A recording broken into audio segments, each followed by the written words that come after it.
দ্রৌপদীর সহিত সুদেষ্ণার কথোপকথন। রানী বলে, শৈলেন্দ্রী, তোমার রূপ দেখি স্ত্রী জাতি হইয়া পালটিতে নারী আঁখি।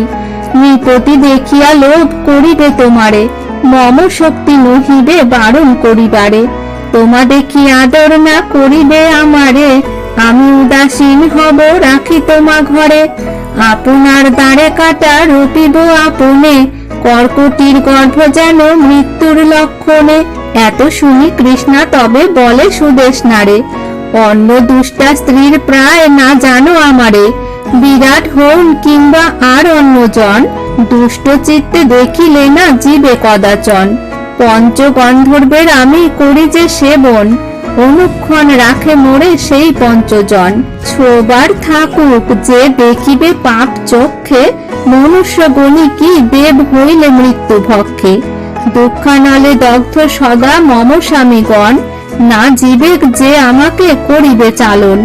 দয়া করি আমাকে রাখো হো যদি সতী, পশ্চাতে জানিবা তুমি আমার প্রকৃতি। না লব উচ্ছিষ্ট আর না ছোব চরণ, পুরুষের ঠাঁই না পাঠাবে কদাচন। সুদেষ্ণা বলিল, যদি তোমার এই রীতি, যথা সুখে মম পাশে রহ গুণবতী।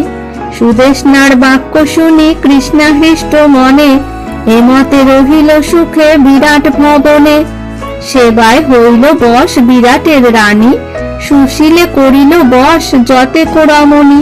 বিরাটের সভাপতি ধর্মেরও নন্দন, ধর্ম ন্যায় বশ করিলেন সভাজন। সপুত্রেতে আনন্দিত মৎস্য অধিকারী, অনুক্ষণ ধর্ম সহ খেলে পাশা সারি।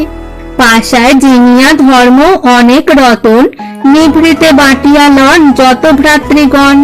ভীমের রন্ধনে তুষ্ট হইল রাজন, বশ হইল যতজন করিল ভোজন।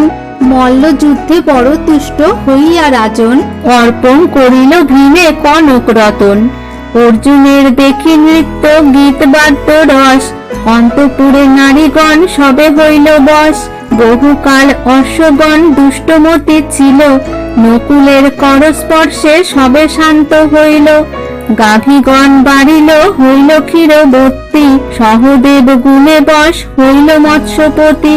পাণ্ডবের গুণে বশ মৎস্যপতি হইল, এই রূপে তথায় চতুর্থ মাস গেল। মহাভারতের কথা অমৃত সমান, কাশীরাম দাস কহে শুনে পুণ্যবান।